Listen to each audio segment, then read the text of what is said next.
আর উনি হচ্ছে আমাদের বাড়ির মুরব্বী। উনি মুরব্বী নামে হচ্ছে যে কলঙ্ক। উনি লেবাস দাড়ি, তারপরে যে মানে খুব আলেম, মসজিদে যায় আগে আগে আজান দেয়, মানে একবারে সামাজিকতা। কিন্তু ভিতরে ভিতরে উনি এই কয়েকটা এরকম ঘটনার সাথে, অনেক ঘটনার সাথে জড়িত। গরু, কুকুর এগুলা তো আছে, ইভেন মানুষ, একটা বাচ্চা 4 বছর 6 মাসের একটা বাচ্চা কোনো নিরাপদ নাই।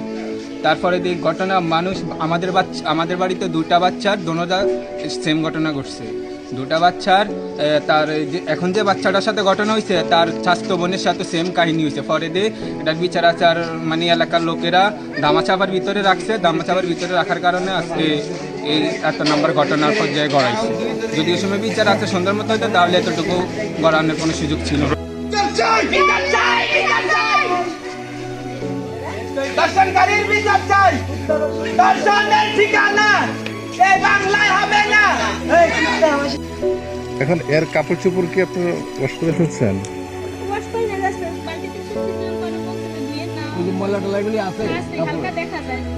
তার যে ঘটনাগুলো ঘটছে ওগুলা দাফা চাওয়া দেওয়ার পর কারণেই আজ এই ঘটনা ঘটছে। ওর কাছে গরু কুকুর পর্যন্ত নিরাপদ না। ইতিপূর্বে কয়টা ঘটনা ঘটাইছিল উনি? এই তার 5 নম্বর ঘটনা। মানে তার বিরুদ্ধে কোনো বিচার বা কোনো কিছু হয় নাই? শারীরিক বিচার হয় না, যেগুলো হয়েছে গোপনে গোপনে হয়েছে, টাকা পয়সার মাধ্যমে হয়েছে।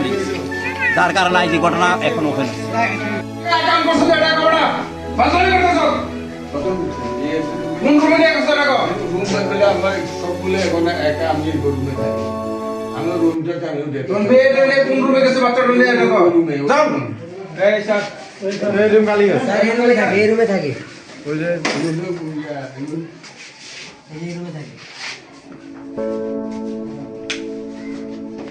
কোথায়?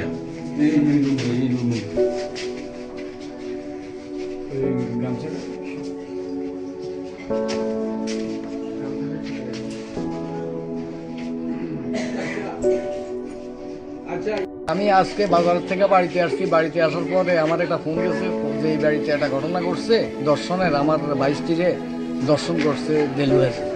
তো আমি দ্রুত গতিতে আসছি। আসার পরে মোটামুটি মেয়ের বাচ্চার মায়ের সাথে কথা বলছি। কথা বলার পর দেখলাম যে ঘটনা সত্য।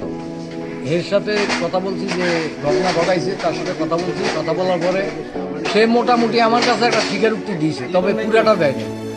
তো আমি আসার পরে কিন্তু কোনো অঘটন ঘটে না, অপ্রীতিকর ঘটনা ঘটে নাই। হালকা পাতলা হয়তো আগে পরে কেউ কিছু করছে কিনা আমি জানি না। তারপরে আমি আসার পরে আইনানুগ ব্যবস্থা গ্রহণ করার জন্য আমি থানায় ফোন করছি। ওসি স্যার সাথে সাথেই ফোনের সাথে সাথেই উনি ফোর্স পাঠাইয়া দিছে। মনে হয় 20 মিনিটের মধ্যে ফোর্স এসে এখানে উপস্থিত হয়েছে। এখন আইনের কাছে তাকে সোপর্দ করা হয়েছে। আইন যে সিদ্ধান্ত নেয় সেটাই সঠিক। ঘটনাটা হয়েছে উনি মসজিদের বেতনের টাকা আনতে আমার বাসায় গেছে।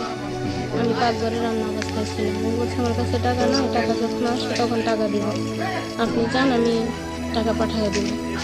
উনি আসার সময় আমার মেয়েরে আমার পাশের ঘর থেকে, পাশের ঘরে ছিল আমার মেয়ে, ওই ঘর থেকে নিয়ে আসছে। আমি দেখিনি। পরে যখন খেয়াল হয়েছে আমার মেয়ে নাই, তখন আমি মেয়েরে খুঁজতে বের হয়ে দেখি যে যিনি ভিকটিম ওনার ঘর থেকে আমার মেয়ে বের হয়ে আসতেছে, মানে অনেক দূর চলে আসছে। আসার পর উনি টলমলো পায়ে হাঁটতেছে।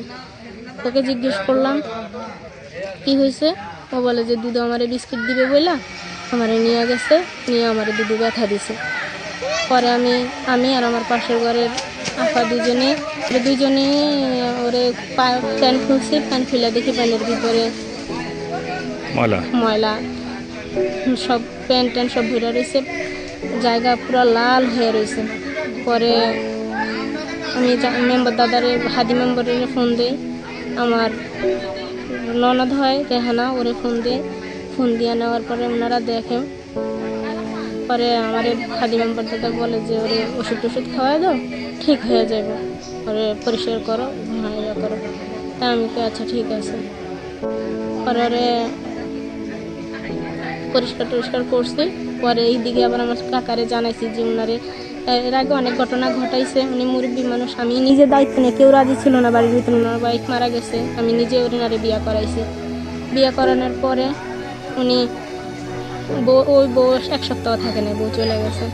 কী কারণে গেছে তাও জানি না।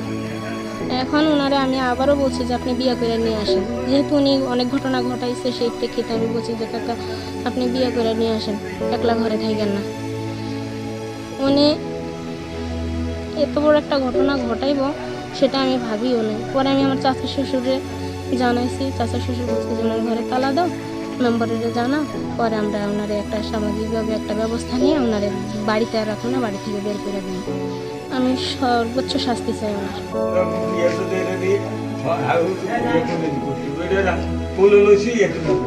কি করছেন? আপনি পুরনো এসে করতে গেছেন নাকি?